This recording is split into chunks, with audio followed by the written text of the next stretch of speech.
You Jesus. सो एक और topic पे हम डिस्कस करेंगे। परमेश्वर हमको और चीज़ें बताएगा। एक इसके पहले एक वीडियो किया था हमने, जिसमें हमने परमेश्वर के अनुग्रह और विश्वास के द्वारा हमारा नया जन्म होता है और उसी प्रकार से हमने आगे भी बढ़ना चाहिए, इस पर बात किया था। आज उसी से आगे हम और गहराई में जाएंगे एक दूसरे वचन के साथ। जकारिया का 4 उसका 6 हम पढ़ेंगे। यहाँ पर लिखा है, एक वचन है बट उसमें से जिस पार्ट पे हम फोकस करेंगे मैं उसको पढ़ता हूँ। परमेश्वर का वचन ऐसा कहता है, not by might not nor by power but by my spirit says the Lord of host. यानी परमेश्वर बोल रहा है कि अपने बल से नहीं, यानी इंसान के बल से नहीं, ना कि इंसान के सामर्थ्य से, बट परमेश्वर कह रहा है कि मेरी आत्मा के द्वारा मैं उस कार्य को करूँगा। तो जिस प्रकार से हमने पहले देखा था कि मसीह में हम अनुग्रह और विश्वास के द्वारा आए हैं, उसी प्रकार से हमको चलना है। और इस मसीह जीवन में बहुत बार हम भूल जाते हैं कि मसीह के सामर्थ्य को हमको उसके अनुग्रह के द्वारा इस्तेमाल करना है और अपने श्रम को हम कोशिश करते हैं लगाने की। लेकिन यहाँ पर यह वचन कहता है कि हमारे जीवन में जो भी कार्य हो रहा है वो उसकी आत्मा के सामर्थ्य के द्वारा पूरा होगा। आपके शरीर से नहीं, आपके बल से नहीं, लेकिन परमेश्वर की आत्मा के द्वारा वो कार्य करता है, ऐसा वो कह रहा है। तो इसके कुछ उदाहरण भी है वचन में जिसको हम देखेंगे। और ये अगर आप टॉपिक पे डिस्कस करेंगे तो बहुत बड़ी मतलब बहुत सारे पार्ट्स वाली सीरीज़ भी हम इसको बना सकते हैं। लेकिन एक स्पेसिफिक पॉइंट पे मैं आज बात करना चाहूँगा कि बाइबल में हम देखते हैं कि अक्सर परमेश्वर इनसिग्निफिकेंट चीज़ों को, इनसिग्निफिकेंट मतलब ऐसी चीज़, हाँ, तुच्छ चीज़ें, हाँ, यानी जिनको वो हम कुछ नहीं समझते।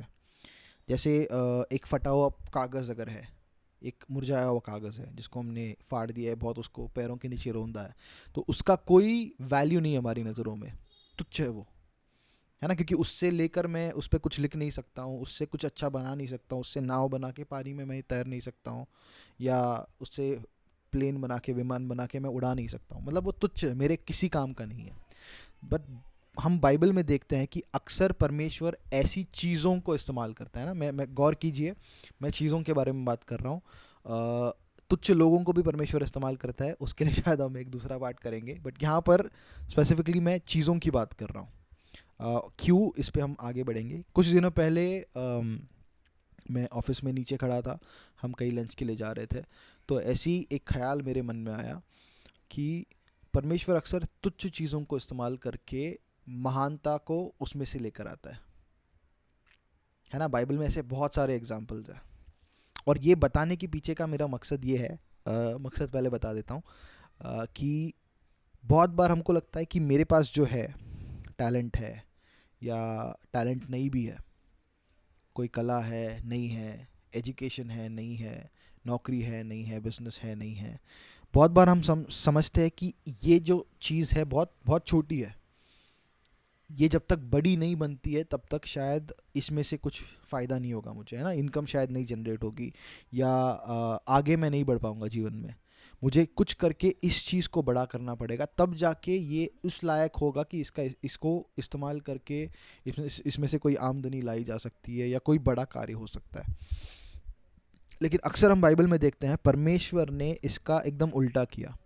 जैसे एक उदाहरण अगर हम देखें तो मूसा जो था, मूसा एक भेड़ चराने वाला था, लेकिन मूसा के पास एक लकड़ी थी, है ना।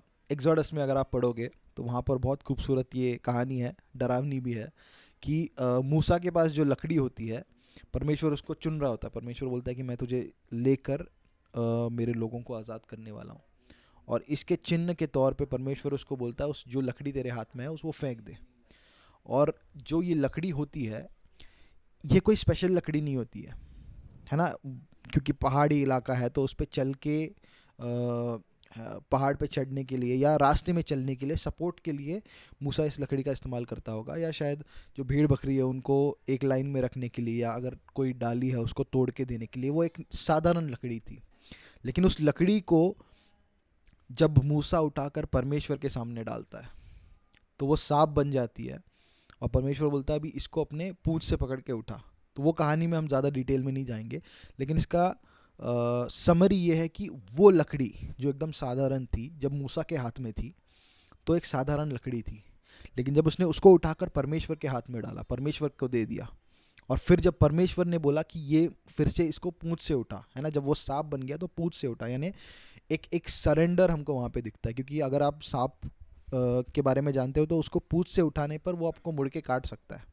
यानी परमेश्वर के शब्द पे मूसा ने अपनी जान को लगा दिया था कि परमेश्वर ने बोला उस सांप को उसके पूंछ से उठा, और अगर पूंछ से उठाता और सांप पर लटके उसको काट लेता तो मूसा मर जाता। लेकिन परमेश्वर के उस शब्द पे उसने अपनी जान को भी लगा दिया, और जब उसने उस लकड़ी को, उस सांप को पूंछ से उठाया तो वो फिर से एक लकड़ी बन गई। लेकिन अभी ये लकड़ी बदल चुकी थी। बाइबल में अगर आप पढ़ोगे उसमें लिखा है कि जब मूसा पहाड़ से उतर के जाता है तो उसके हाथ में परमेश्वर का जो डंडी है वो था। इंग्लिश में लिखा है he had the rod of God in his hand. उसके पहले अगर आप देखोगे उसके बारे में लिखा है कि वो एक लकड़ी थी, साधारण लकड़ी, लेकिन अब उसको एक औहदा दिया परमेश्वर ने, परमेश्वर की लकड़ी बन गई वो। और उस लकड़ी को इस्तेमाल करके मूसा ने 10 प्लेग्स को इजिप्ट पर लेकर आया। समुंदर के सामने जब उसने उस लकड़ी को फैलाया तो समुंदर फट गया, समुंदर दुबाग गया उस साधारण लकड़ी के द्वारा। उस लकड़ी का शायद मूसा की नज़रों में कुछ वैल्यू नहीं था उसके पहले, लेकिन जब परमेश्वर को उसने उस चीज़ को सरेंडर किया तो वो एक साधारण लकड़ी एक बड़ा चमत्कार को लेकर आई। उसी तरह से हम ज़्यादा समय नहीं लेते हुए गिडियन के बारे में अगर आपने देखा है जजेस में, न्यायाधीश की किताब में 6 में है, वहाँ पर हम अभी नहीं जाएंगे। वहाँ पर हम देखते हैं कि 300 लोगों को इस्तेमाल करके गिडियन ने 1,30,000 से ज़्यादा शत्रुओं को मार कर भगाया था, सिर्फ 300 लोगों को इस्तेमाल करके, है ना। यहाँ पर फिर हम देखते हैं कि एक तुच्छ इंसान जो अपनी नज़रों में एकदम कमज़ोर था, क्योंकि उसके बातों को अगर आप सुनोगे तो बहुत डरे हुए इंसान के शब्द वो थे।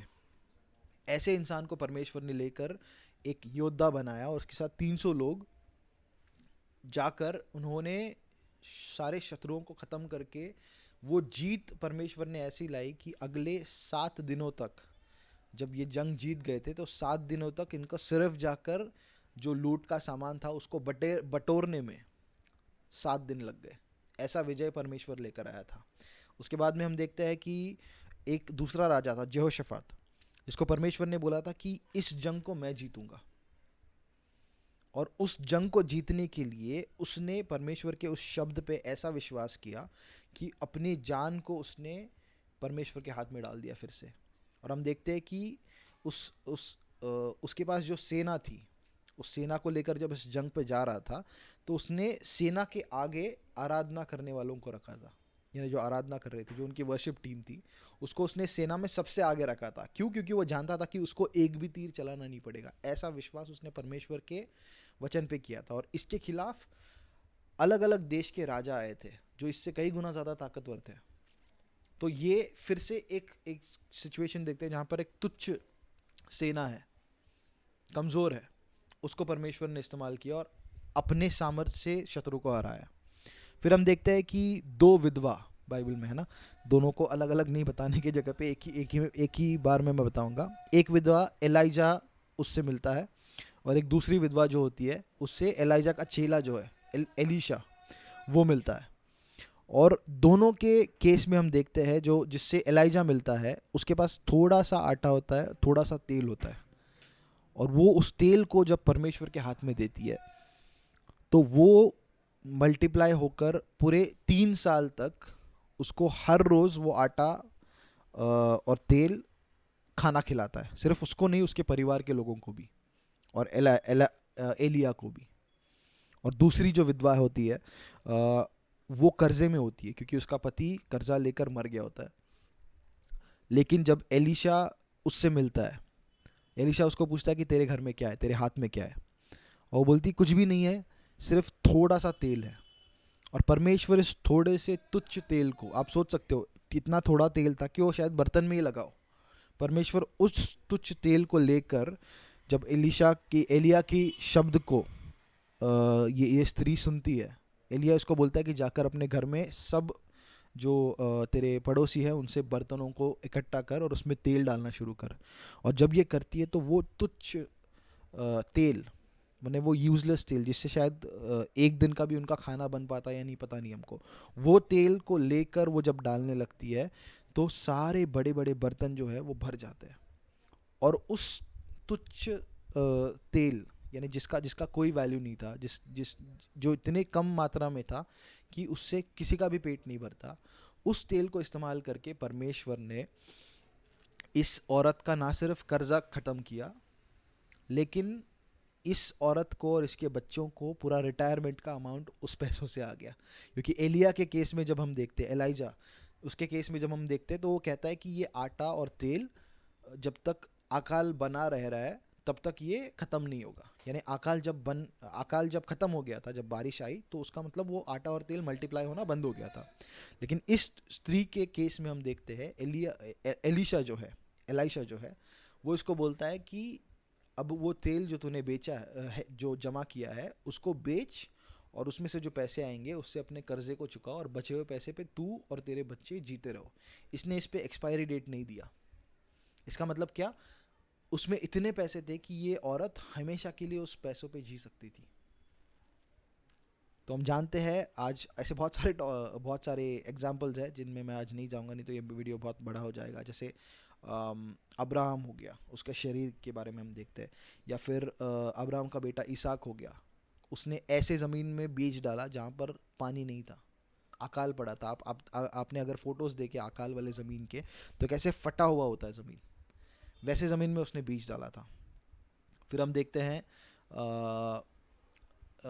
याकूब का बेटा यूसुफ, वो एक दूसरे देश में, एक पराये देश में जाता है। वहाँ पर परमेश्वर उसको इतना ऊपर उठाता है कि वो सबसे दूसरा जो सबसे शक्तिशाली दूसरा व्यक्ति बन जाता है पूरे राज्य में, पूरे देश में। और वो बहुत सारे देशों को ज़िंदा रखता है परमेश्वर के ज्ञान को इस्तेमाल करके। फिर हम देखते हैं बहुत सारे ऐसे एग्जाम्पल्स हैं, शायद आज हम नहीं देखेंगे इनको, बट ये सब एग्जाम्पल्स बताने के पीछे का मकसद ये था कि परमेश्वर तुच्छ चीज़ों को इस्तेमाल करने में एक्सपर्ट है। तो अगर आज हमारे पास कोई कला है, कोई नहीं है, टैलेंट है, स्किल है, नहीं है, नौकरी है, नहीं है, जॉब है, नहीं है, बिजनेस है, या कोई भी चीज़ अगर आपके पास है या नहीं है, उसको आपको बहुत मायने नहीं देना है। आपको ये नहीं सोचना है कि मैं इसको जब बड़ा करूँगा तभी परमेश्वर मुझे इस्तेमाल कर पाएगा। उसके बजाय आपको जो भी आपके पास है उसको लेकर परमेश्वर के हाथ में देना है, बोलना प्रभु ये तेरा है। और एक बार वो परमेश्वर के हाथ में चला गया तो फिर आपको उसको उस नज़र से देखना है जिस तरह से परमेश्वर उसको देखने लगता है। जिस तरह से मूसा ने उस लाठी को देखा, उसके बाद में जब भी कोई समस्या थी, जब भी परमेश्वर के सामर्थ्य को प्रस्तुत करना था, तो मूसा को परमेश्वर ने बोला उस लकड़ी का इस्तेमाल करना। और 40 साल तक उसके बाद में हम देखते कि उस लकड़ी के द्वारा मूसा के मरने के पहले तक चमत्कार के बाद चमत्कार होते गए। तो इसी तरह से मेरी प्रार्थना ये है कि पवित्र आत्मा आज आपको, मुझे, हम सबको वो चीज़ें दिखाएगा जो हमारे जीवन में, जिनको हमने तुच्छ समझा है, जिनको हमने सोचा है कि इसके द्वारा कुछ बड़ा आ ही नहीं सकता है, इसके द्वारा कुछ अच्छा हो ही नहीं सकता है। लेकिन परमेश्वर के हाथ में जब आप उस चीज़ को देते हो तो परमेश्वर उसके द्वारा महानता को लेकर आता है। मैं विश्वास करता हूँ इस वचन के द्वारा आपके दिल में विश्वास आया होगा और ये वचन के जो बीज है ये आपके दिल में जाकर 100 गुना फल लाएंगे। So I bless you in Jesus' name. Thank you.